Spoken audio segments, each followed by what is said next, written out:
इस वीडियो में हम लोग कैपेसिटर यानी कि संधारित्र और डाइलेक्ट्रिक के बारे में देखेंगे कि दोनों काम कैसे करता है, और उससे रिलेटेड जो एक प्रॉब्लम है, एक क्वेश्चन है, उसको हम लोग सॉल्व करने की कोशिश करेंगे। तो क्वेश्चन को सॉल्व करने से पहले हम कुछ चीज़ को समझ लेते हैं, इसके बाद हम लोग क्वेश्चन को देखेंगे कि क्वेश्चन में क्या है और उसको ईजिली सॉल्व कर पाएंगे। तो सबसे पहले हम यहाँ पे कोशिश करते हैं कि हम देख लें कि डाइलेक्ट्रिक और कंडक्टर क्या होता है। जो हमारा पॉइंट है, एक है डाइलेक्ट्रिक का और एक है कंडक्टर का। एक डाइलेक्ट्रिक के बारे में देखेंगे और एक कंडक्टर के बारे में देखेंगे। दो चीज़ जरूरी है जिसके बारे में हम जान लें कि एक डाइलेक्ट्रिक क्या होता है, एक कंडक्टर क्या होता है।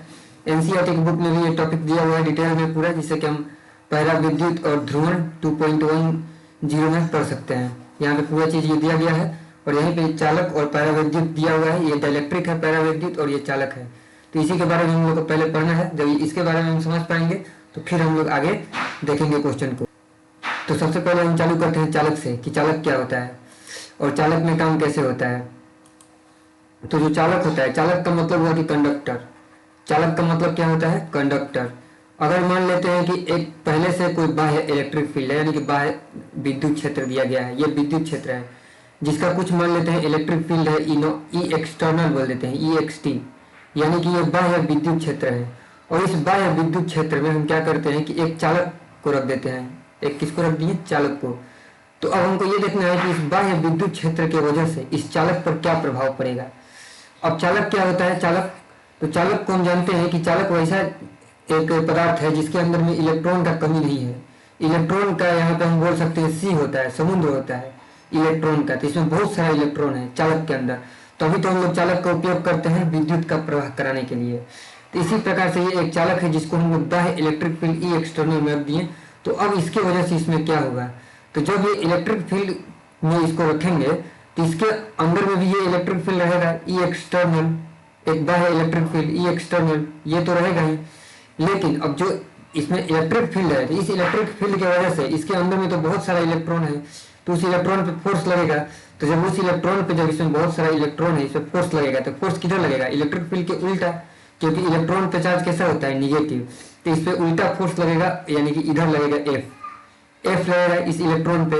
इस इलेक्ट्रिक फील्ड की वजह से इस पे फोर्स लगेगा इधर।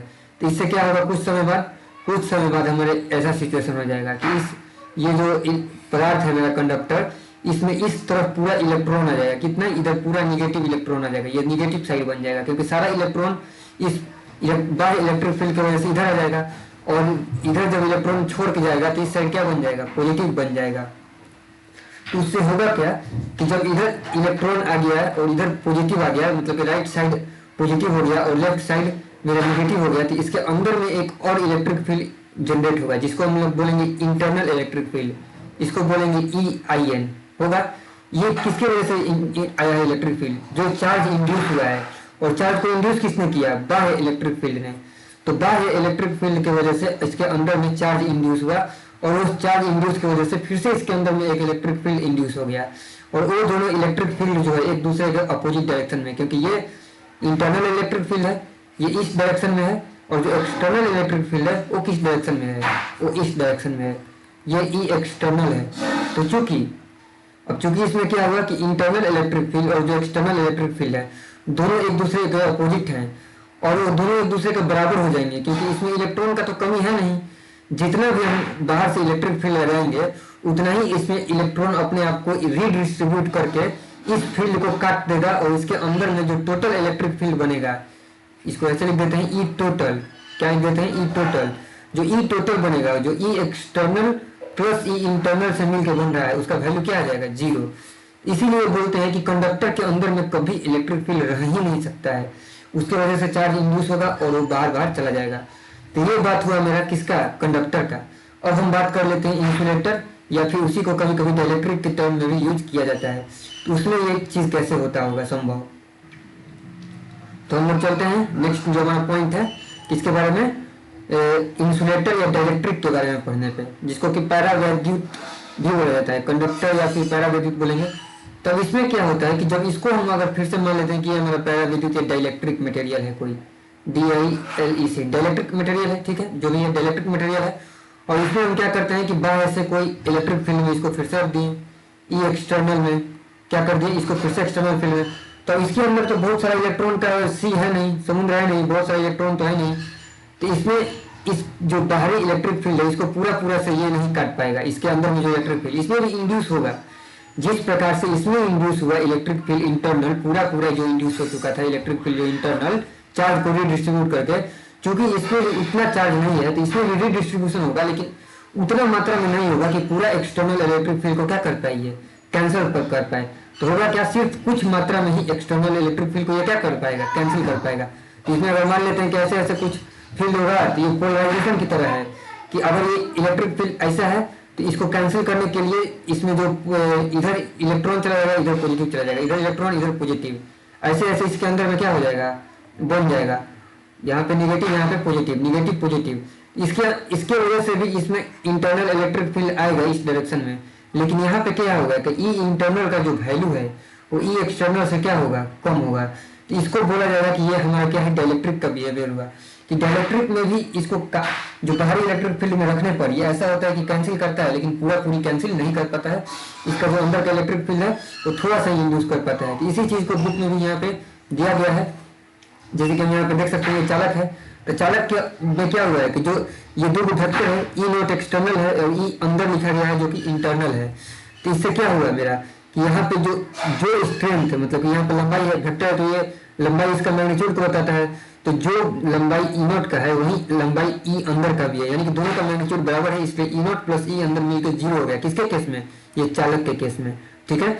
जो कि पैरा विद्युत के केस में क्या हुआ है, पैरा विद्युत के केस में जो ई नॉट है वो बड़ा है, यानी कि जो बाहर वाला इलेक्ट्रिक फील्ड है, और अंदर वाला इलेक्ट्रिक फील्ड क्या है, वो कम है। इसके वजह से क्या हुआ कि जो ई नॉट प्लस ई अंदर मिलकर 0 नहीं हुआ, जबकि बाहर नेट क्या होगा कि बाहर वाला इलेक्ट्रिक फील्ड इसमें बचा ही रहेगा। तो इसलिए यह बात हुआ। तो अब हम अगला टॉपिक कि ब्रेक डाउन किसको बोलेंगे, कि जो पैरावैद्युत जो होता है या डाइलेक्ट्रिक होता है उसका ब्रेक डाउन का क्या अर्थ होता है। इसको समझने के लिए थोड़ा सा हम संधारित्र के टॉपिक पे चलते हैं। इसी में जो हमारा अगला टॉपिक है वो संधारित्र है। यहाँ पे संधारित्र और धारिता 2.11 में। तो यहाँ पे देख लेते हैं कि जैसे कि हम संधारित्र कैसे बनाते थे, तो संधारित्र का स्ट्रक्चर को थोड़ा सा समझ लेते हैं कि संधारित्र का स्ट्रक्चर क्या होता है। तो संधारित्र नॉर्मली कैसे बनता है, तो संधारित्र में क्या होता है कि अगर हम पैरेलल प्लेट का बात करें तो एक समानांतर प्लेट होता है और इसके बीच में क्या रखा गया रहता है, इसके बीच में रखा गया रहता है। तो इसके अंदर में क्या होता है कि ये जो है हमारा एक मान लेते हैं कि कैपेसिटर है। तो कैपेसिटर का ये प्लेट है, इसको हम लोग क्या कर देते हैं कि जोड़ देते हैं किसी बैटरी से। तो बैटरी जोड़ देते हैं और इसके बीच में जो मटेरियल होता है वो कैसा मटेरियल रखते हैं, कंडक्टर नहीं रखते हैं। इसके बीच में जब रखते हैं तो रखते हैं डाइलेक्ट्रिक मटेरियल ही रखते हैं।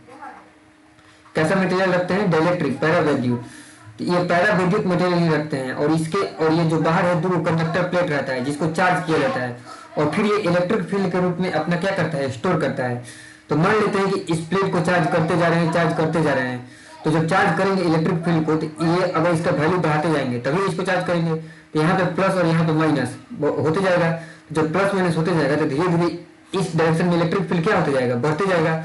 और अभी हम बताएं कि पैरावैद्युत जो होता है यानी कि डाइलेक्ट्रिक होता है, इसमें इंटरनल इलेक्ट्रिक फील्ड, ये एक्सटर्नल इलेक्ट्रिक फील्ड का काम करेगा ना।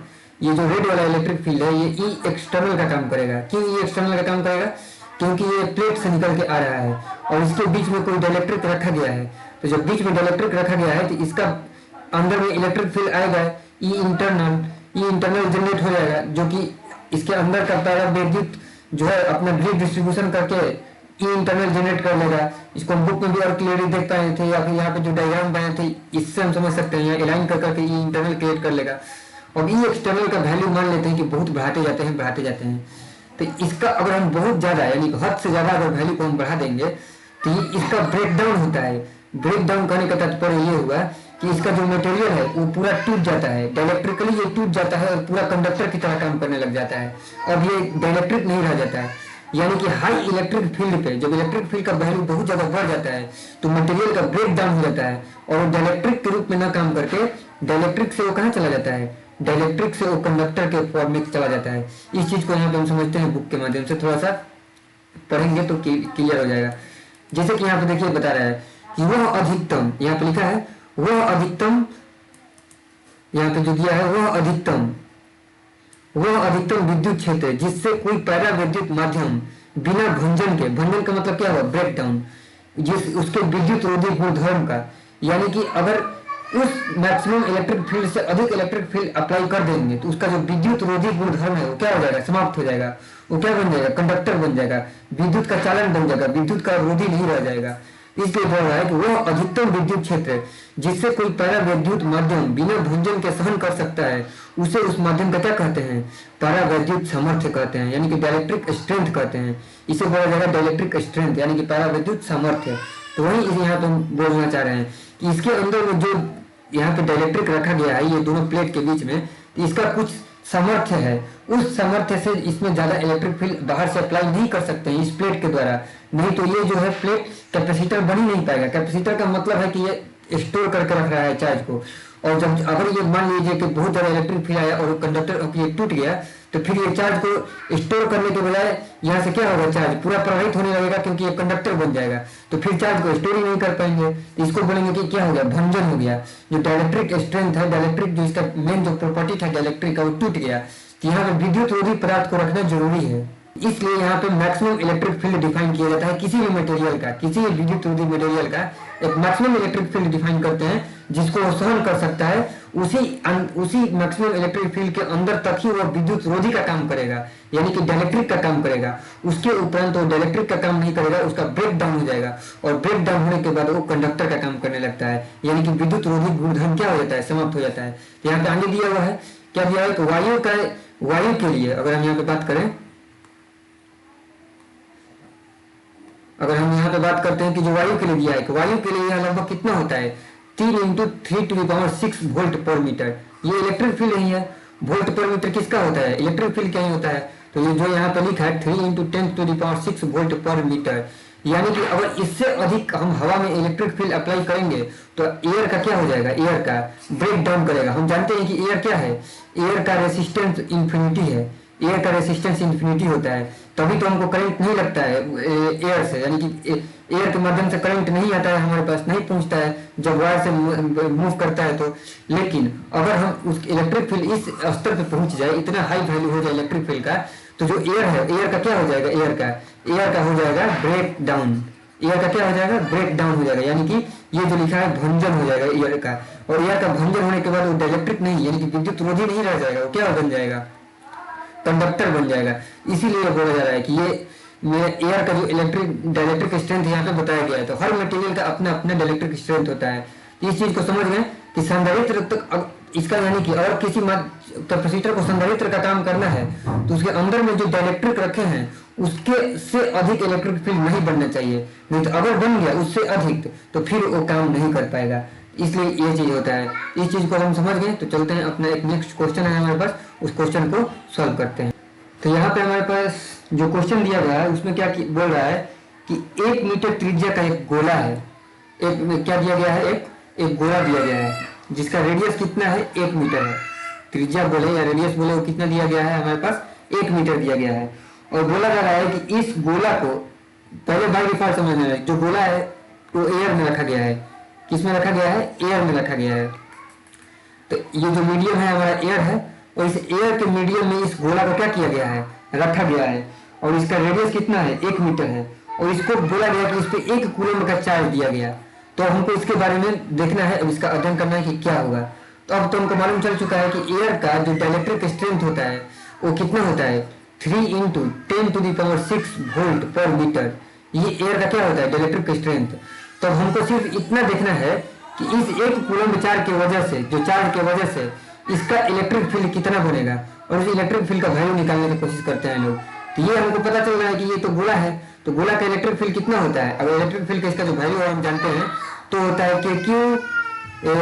KQ स्क्वायर बाई क्या हो जाता है, KQ/R² हो जाता है। ये हो जाता है इलेक्ट्रिक फील्ड का वैल्यू इस गोला का। इसका हम वैल्यू निकाल देते हैं इलेक्ट्रिक फील्ड का, तो K का वैल्यू कितना होता है, 9 × 10⁹ और फिर Q का वैल्यू कितना हो जाएगा, 1 कूलम दिया गया है। तो यहाँ पे रखेंगे हम 1 कूलम, और यहाँ पे क्या रखेंगे, R²। तो R का वैल्यू कितना है, रेडियस 1 मीटर, तो 1 मीटर का स्क्वायर हो जाएगा। यहाँ पे मीटर तो हटाइए देते हैं, सब ऐसा यूनिट में दिया गया है। तो यहाँ से मेरा वैल्यू कितना निकल के आया, 9 × 10⁹ कूलम्ब, यानी कि ये वोल्ट पर मीटर बन जाएगा। यहाँ पे कूलम्ब है और इसका यूनिट है, सारा यूनिट रखने के बाद ये इलेक्ट्रिक फील्ड का यूनिट आएगा यहाँ पे, और ये क्या बन जाएगा, वोल्ट पर मीटर बन जाएगा। तो यहाँ से हमको क्लियरली दिख गया कि जो इलेक्ट्रिक फील्ड इसके वजह से बनने वाला है, अगर इस पे 1 कूलम हम चार्ज रख देते हैं तो इसके वजह से जो इलेक्ट्रिक फील्ड बनेगा वो 9 × 10⁻⁹ है। और जबकि हवा में जो इलेक्ट्रिक फील्ड सहन कर सकता है वो सिर्फ कितना है, 3 × 10⁻⁶। तो यानी कि इस इलेक्ट्रिक फील्ड की वजह से इस जो हवा है उसका क्या हो जाएगा, ब्रेक डाउन हो जाएगा।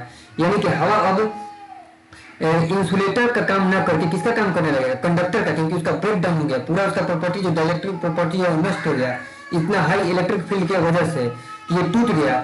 और इसके टूटने की वजह से क्या होगा कि ये जो संधारित्र है ये अब 1 कूलम चार्ज को रख नहीं पाएगा, क्योंकि जब ये कंडक्टर बन गया तो ये चार्ज क्या करने लगेगा, पूरा मीडियम में फ्लो करने लगेगा। इसलिए इसको यहाँ पे बोला जाएगा कि इसको 1 कूलम चार्ज इस पर नहीं दिया जा सकता है। तो आई थिंक कि इस पूरा एक्सप्लेनेशन से इस क्वेश्चन का जो आंसर है वो समझ में आ गया होगा।